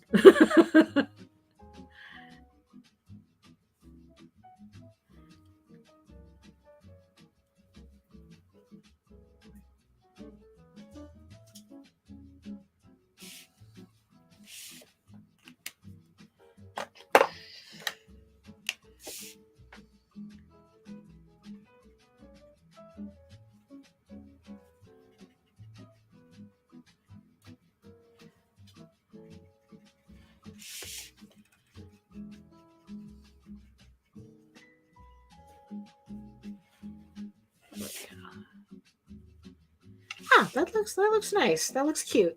I like it. I like it. Let's see. So let's try to do that gold. Let's try to do. Let's see.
This is why I don't like I keep the pencils in. I don't like erasing them because I don't know, I think it adds a little bit more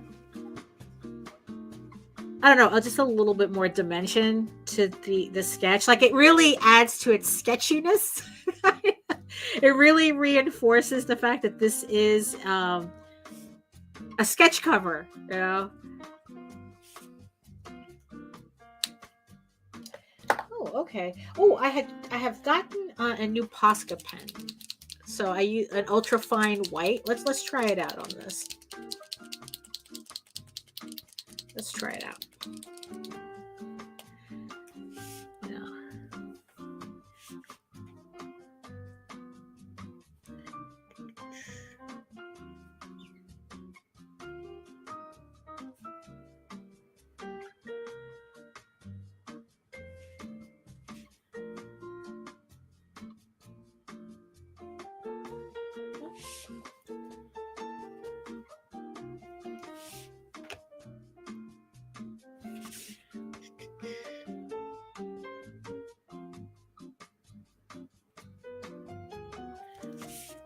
Oh, that's looking nice.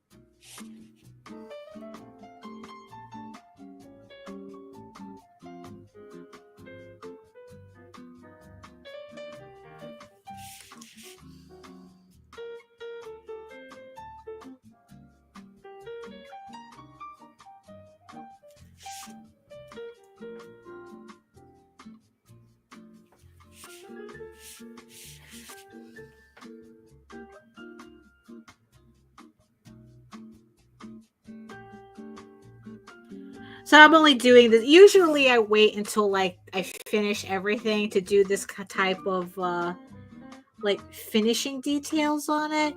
But I just want everybody to get a sense of what the finished piece would probably look like, just to get a sense of it.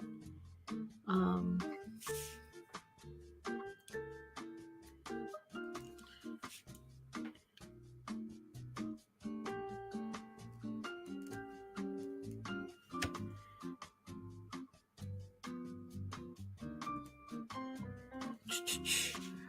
Oh,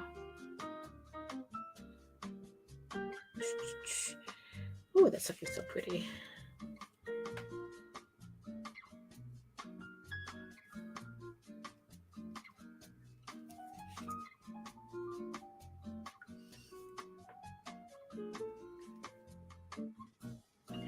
Let's see. Let's see. It's like, well, what would you and Jose think of the most iteration of My Little Pony Make Your Mark? I mean, honestly, I have no opinion on it because, like, I just don't watch it. I've never watched Friendship is Magic. I've never watched any of the new, like, Equestria Girls and anything related to My Little Pony. Like, the new show came out, and I'm like, okay, and kind of left it at that.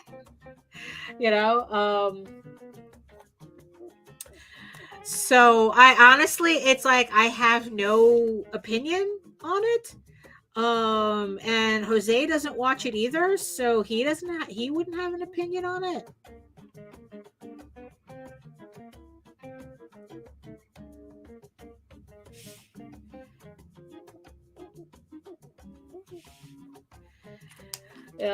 I mean, it's like, yeah, it's I don't know. It's like, it's for me right now. It's difficult for me to kind of like get into things.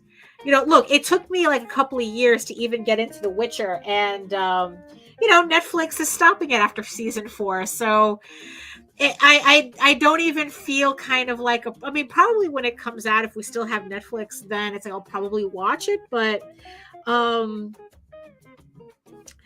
honestly, it's like, yeah, I really suck at like kind of keeping up with like new things, with new media. Like the last time we were at Disney, like they had like this show, this nighttime show, and I really couldn't get into it because most of it was all the new stuff, and I never saw all the new stuff.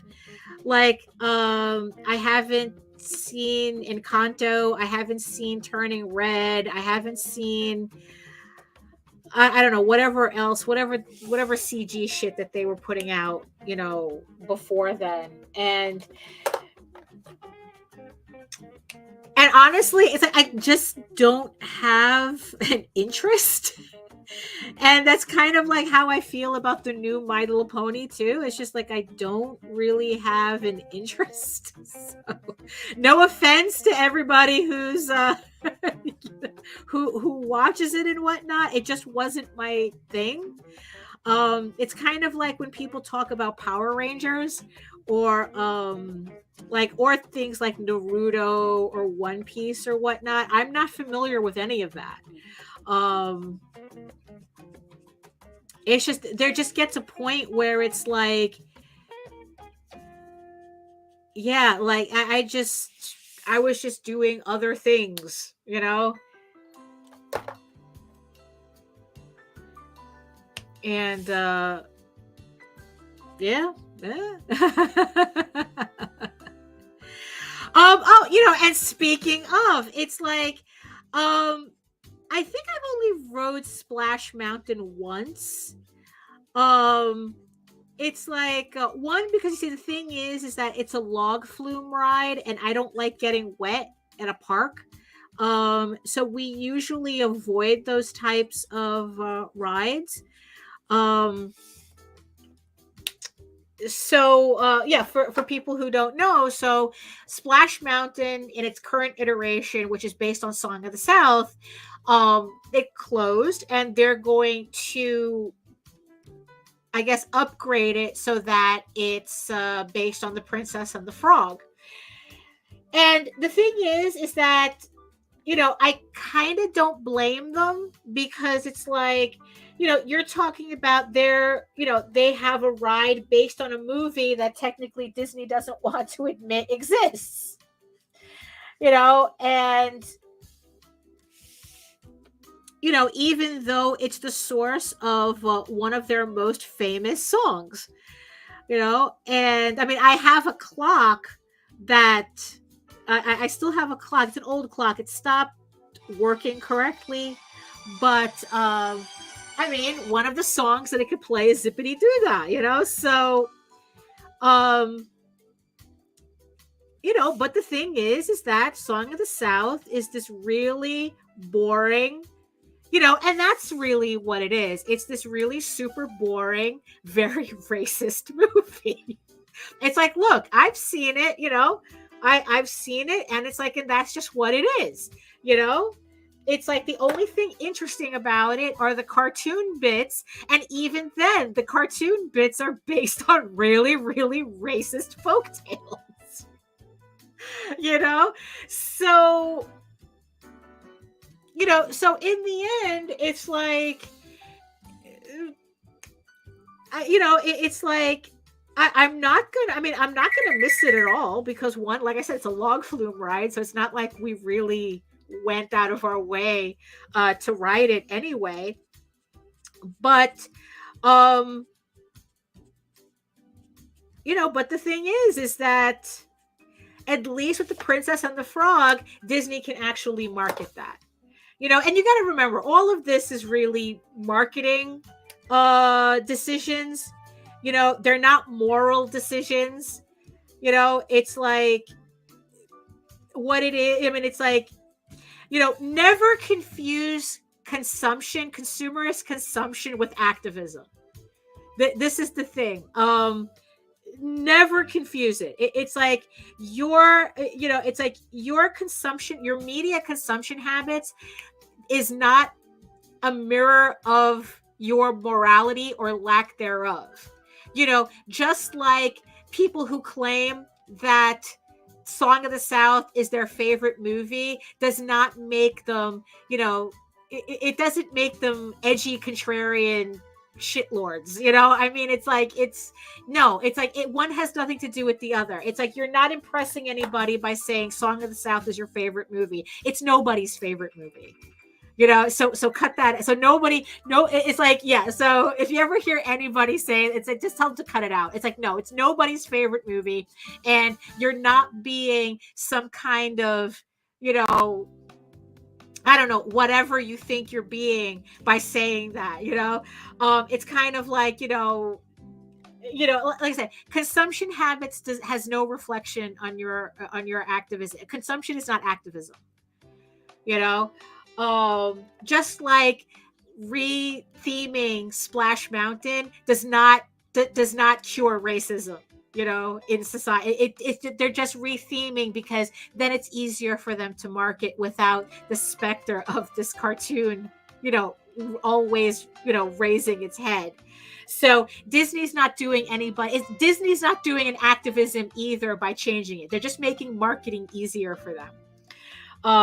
So that's my very cynical take on it, and I think that people need to remember that, Disney doesn't care about marginalized people.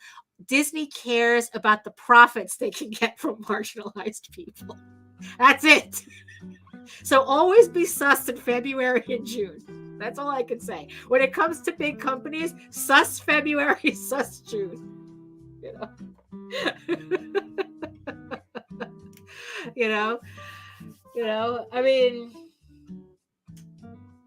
what's ironic about Coonskin, which is a Ralph Bakshi cartoon, and it is that I think that there was probably, for the amount of people that complain about how voice actors should match the race of the character they're playing, one, it's that's a whole different conversation. But the thing is, though, is like Ralph Bakshi on Coonskin, he hired all these Black people to do the voices. So at least he wasn't pulling like the guy who Seth whatever, the guy who created like American Dad and Family Guy and whatnot. He had this show called The Clevelands or something, and it's an all white cast voicing all Black characters. But here we have Coonskin where Ralph Bakshi, now mind you, I'm not saying that makes the cartoon any less racist, because that cartoon is fucking racist too, but in the end, that's not, my decision to make. In the end, it's like, look, it's like, I'm just saying how I see it. And it's like, look, if nobody else considers it that, it's like, okay, so you watch it. I'm good. I'm good. I don't,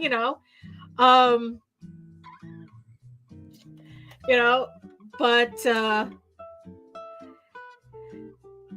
it's like, I'm not the consensus, but the thing is, though, there is a consensus that there's a general consensus that cartoon's racist as fuck. So that's, but it exists, that's what it is, you cannot watch it if that's an issue, or you can watch it if you want to watch it, that's, but always be wary of any corporation, claiming, that they're suddenly being concerned, let's just say, or they want to celebrate you. Always be sus of a corporation that does that.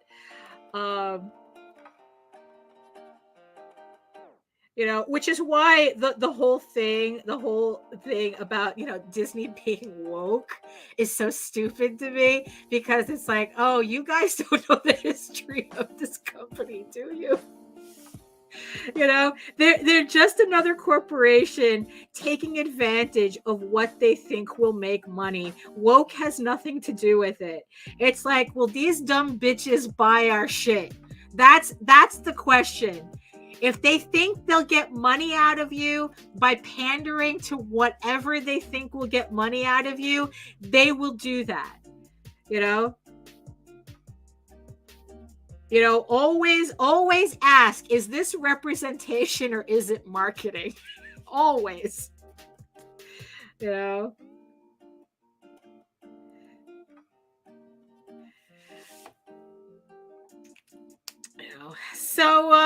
So here it's like, what time is it? So it's just hitting the second hour.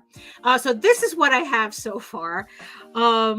I think it's coming out quite neat, don't you think? I think it's neat. This was coming out a lot better than I was expecting. I mean, it's like, maybe the death dealer aspect of it is, just completely superficial, but I think overall, like, once it's done, I think it'll be a really, really nice piece. I mean, I'm actually surprised myself. It's been a while, like I said, since I've done fan art, and I'm very happy with how this is coming out. So like I said, I kind of like tried to finish up these parts just to kind of give everybody an idea as to what like the final piece would look like, as opposed to just having another unfinished piece on a stream. So yeah, so keep an eye on my Facebook, because when I get this finished, I'll post it up there so everybody can see what it looks like done, and then Nita can fist fight. Nita can fist fight. She could Thunderdome for it, as she always does. No, it's all good. It's all good. Okay, so let me just take that off. Okay, so all right, so let me just put this back on me screen. So let's see, what are we doing here? Yes, I'm just putting this back here. Yeah, there's never a graceful way of doing this. Okay, so, and then poof, there we go. Oh, okay, so there we have it. So look at that. So killing two birds with one stone here. I got to use my swatches and I get to use the variant covers, these blank sketch covers that I found after cleaning the office. So remember, clean your space so that you can find everything. Oh, hello, brown dog. Hello.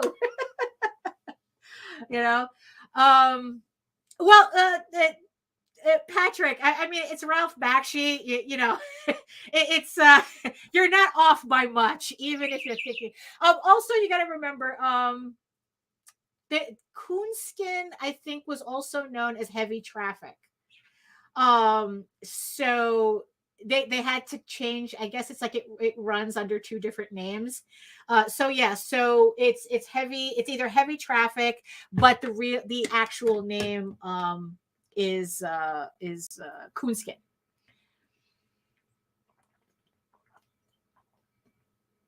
So I think you might be able to find it on YouTube. I'm not sure. So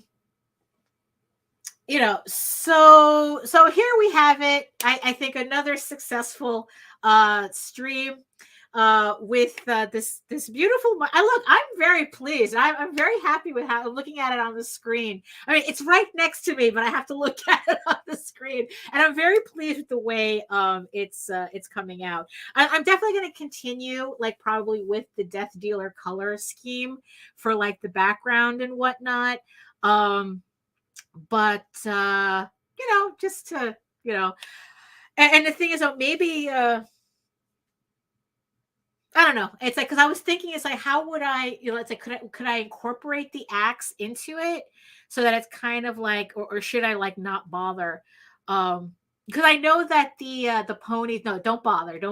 Okay, so we'll just stick with the color scheme of the background with that, because I wouldn't want to ruin it. And that's the thing. Someone had asked, I forgot which show, someone had asked me, when do I know when to stop? And it's like, yeah, you kind of have to know. It's like, because there's always that danger zone where it's like, I could very easily overwork it and overthink it. But so I think that's what we're going to do. We're going to just color in the rest of the pony, and then it's like, I'm going to do the rocks, and I'm going to do the kind of like the flame background, and then just leave it at that. It's like, I think that's what we'll do with that. So like I said, here we are at the end of another stream. It's like, oh, poof and poof. So here we are. I just want to thank everybody who joined me in the chat today. Thank you, Brown Dog. Thank you, Joe. Thank you, Patrick. Thank you, Heather. Thank you, Charles. If you're probably you're probably going to listen to the rest of this when you get home. Thank you, Allison. Thank you everybody who showed up. Grant showed up. Hello. Efrain, it's like, look, it's like I saw all your comments. If I missed anybody, but I did see your comments, so thank you so much for coming over. And thank you to the 8 people who stuck out with us for the 2 hours. Thank you so much. I hope that the conversation was something at least worth listening to while you were doing whatever it was you were doing. So thank you so much for that. So today we got a lesson in, if you're watching this from Facebook, definitely come on over to YouTube, because we saw it today, what happens when Facebook decides to act up. And I don't want you to miss a thing. So even though there's always a replay, you guys can watch. So like I said, thank you so much. And just remember the Tall Tales to Peacekeepers on Kickstarter right now in its final 8 days. We're really, really close to reaching 4,000, which would be wonderful for this series. It was the little campaign that could. So thank you so much for supporting the campaign. And again, also, Jose has the Oswald Chronicles. Also, he's the writer of Tall Tales, so he also has the Oswald Chronicles on Kickstarter as well. So all the links are in the show notes below. Like I said, there's a whole bunch of other campaigns too you could check out. We have the pre-launch for Doghouse. We have Life on Korra. We have Sunrise Blossom. Like I said, it's like don't miss a thing. It's all in the show notes. So thank you so much. I will be back on Friday with Nita at 11 a.m. Where we'll be talking about anything that comes to mind, or we'll be answering your questions, whichever happens on the thing. So so if you and also don't forget to watch the replay if you're just catching the very end of this. But like I said, we'll be back on Friday. With another stream, and and like I said, don't forget to hit the subscribe button, hit that notification bell, so that you get notified whenever any of our streams go live. Hold on. There we go. So there is, and just as I promised, I'm just making sure to see whether Allison's trailer is here, and yes, it is. So yeah. So if you are interested in seeing more of my artwork and to learn more about me and my art and my campaigns and all that, and maybe, don't miss when I finally post the finished version of this thing, you can head on over to my main portfolio site at egoworks.com, EGOWORKS. You can find links to all of my galleries and social media sites, but I mostly post to Facebook if you're interested in seeing sketches and current work in progress and real-time updates. Just about what's going on. And like I said, make sure to check us out on YouTube at my channel at Daphne Lage, L-A-G-E Art, which also simulcasts through the Indie Comics Network. So make sure you subscribe to both our channels just to be nice, because it's for free, and hit all the buttons and hit the notification bell. So like I said, so you get notified. And remember, you can read EGORAVEN Air the First Unicorn on my website for free with daily uploads from Monday to Friday. So you can read it for free, or you can download the 16-page sampler of the first issue if you want to check it out before the campaign goes live sometime sometimes in spring 2023. But if you want your fantasy to be more of a furry Lord of the Rings type of adventure, you can follow the link over to Tall Tales online. And not only can you read the first 20 issues of Tall Tales for free, the next story arc, the next story arc, Tall Tales Tears of the Mother, is uploading right now, every day, Monday to Friday. So you can also read that for free, because more Tall Tales is coming up this year as well. So thank you again, everybody, for coming. Thank you for all the commentary and all the, all the discussion and whatnot. I hope you have fun, because I know I did. I had fun with this piece and everything. And on that note, I will see everybody later. Bye.